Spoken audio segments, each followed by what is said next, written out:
ভাবি কি রান্না করছেন? পাঙ্গাস মাছ। ইস, কেমনে খান পাঙ্গাস মাছ? এত বিচ্ছিরি গন্ধ লাগে। রাখেন আপনার তামসার কথা, আপনি রান্না করতেই জানেন না। যদি রান্না করতে জানতেন তাহলে পাঙ্গাস মাছের গন্ধই খুঁজে পাইতেন না। এমন ভাবে রান্না করবেন পাঙ্গাস মাছের গন্ধ তো খুঁজেই পাবেন না। খাওয়ার সময় বুঝতেই পারবেন না যে এটা পাঙ্গাস মাছ দিয়ে ভাত খাচ্ছেন। মনে হবে বোয়াল মাছ দিয়ে ভাত খাচ্ছেন। এতটাই মজার এবং সুস্বাদু হবে, একবার খেলে এরপর দেখবেন বারবার পাঙ্গাস মাছের এই রেসিপি আপনি খেতে চাইবেন। এতটাই ভালো হয় খেতে। একবার হলেও যারা পাঙ্গাস মাছ খেতে পছন্দ করেন তারা তো বানাবেনই। আর যারা কখনোই পাঙ্গাস মাছ খেতে পছন্দ করেন না, তারাও একবার একটা পিস নিয়ে ট্রাই করে দেখতে পারেন। ভালো লেগে যেতেও পারে। আমার তো 100% গ্যারান্টি আছে যে আপনি এই রেসিপিটা ট্রাই করলে এরপর আপনার প্রিয় মাছ হয়ে যাবে এই পাঙ্গাস মাছ। তো আমি দেখেন এখানে 2টা পিস কেটে নিয়েছি। তো 2টা মাছের পিস সুন্দর করে এখন এটা আমরা উপরের দিকটা পরিষ্কার করে নেব। তো এখানে ফুটন্ত গরম পানি দেখেন আমি কেটলি দিয়ে গরম করেছি।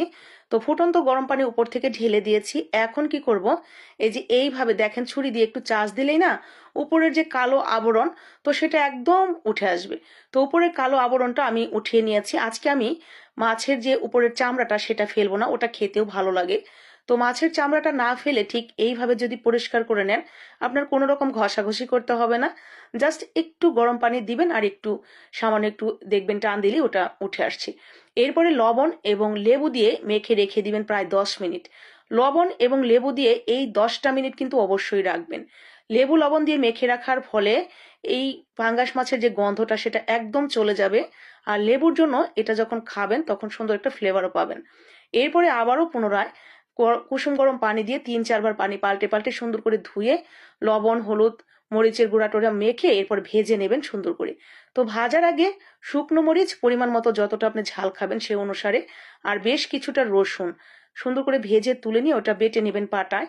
আর এখানে তেলের উপরে পেঁয়াজ আর আস্ত জিরা ফোড়ন দিয়ে নেবেন আগে পেঁয়াজের মধ্যে।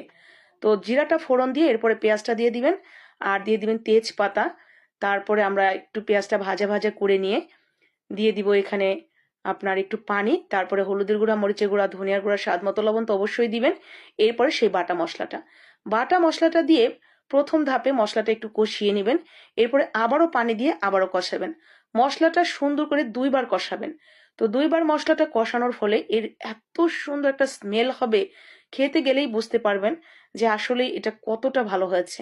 এরপরে মাছটা দিয়ে আরেকটু পানি দিয়ে দিবেন, কারণ মশলাটা ঘন থাকলে না মাছের মধ্যে মশলাটা টেনে নিতে একটু দেরি হবে। তো একটু পাতলা করে দিয়ে এরপর গা মাখা করে দিয়ে নামিয়ে নিলেই রেডি। এত মজার এই মাছটা, আপনি একবার হলেও যারা পাঙ্গাস মাছ খেতে পছন্দ করেন এই রেসিপিতে বানিয়ে নেবেন। ঝাল ঝাল এত সুন্দর একটা স্মেল, মানে এর ঘ্রাণেই আপনার পেট ভরে যাবে। যারা কখনো খায় না